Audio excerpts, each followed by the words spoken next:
mga idol, yung inyong automatic washing top load. O suriin nyo maigi mga idol ang mga wiring yan hanggang sa motor, tester nyo. Tapos yung mga kapasitor mga idol, i-tester nyo rin. Tapos yung mga wiring yan baka may kagat na daga, so i-play mo na. O, yan, may power na siya mga idol, pero hindi pa rin siya nagana ang ilisi mga idol ng washing, pero may power siya. O ayan mga idol, o buksan natin. O nakita nyo, walang power mga idol sa ilisi.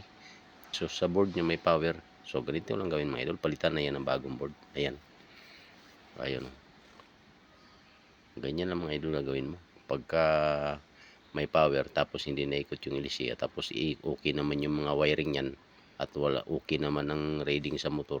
So palitan mo na ng board yan mga idol. 100% na yan, board na yan. O, ayan mga idol, yan yung luma. O yan yung bago. So makislap pa talaga yung pyesa mga idol, kaso lang sira na. So dapat na talagang palitan. O yan, dandahanin natin yung mga idol pag ikot-ikot yung mga mga idol, mga sakit sa mga wiring nya, dahil baka mabasag or maputol ang wire. Mahirapan tayo. Ayan, ganyan lang mga idol pagtanggal sa mga sakit nya mga idol. Medyo ikot-ikutin mo ng kunti, galaw-galawin, sabay hugot. O yan yung lumang mga idol, tapo na yan. O ano pang saysay niyan, palitan na natin ng bago. So ganyan mga idol. Ayan, ilalagay na natin yung bago mga idol. So kung paano mo tinanggal yung luma kaya mga idol, ganun din pagbalik yan sa mga bago mga idol.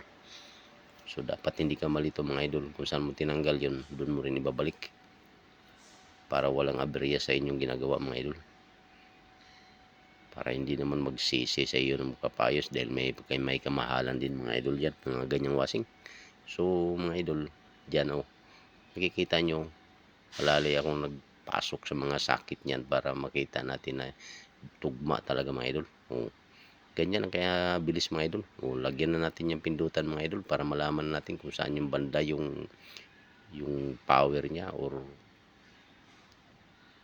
para mapindot may mga button yung mga idol, para iwas na rin aberya mga idol. Lagyan natin ng tornilyo.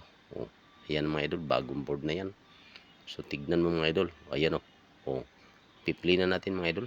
Power, saksak natin mga idol para makita natin kung talagang ayan, nasaksak na yung mga idol, saksak natin sa kuryente. Plug natin mga idol para makita nyo talagang legit na gumagana.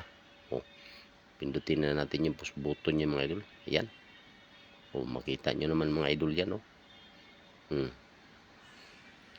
Ayan na mga idol. Yan, umikot na. Kung nakarating ka dito sa video na ito mga idol, dulo mga idol, sana paki-subscribe naman, tapos paki-share na rin ang ating video. Salamat.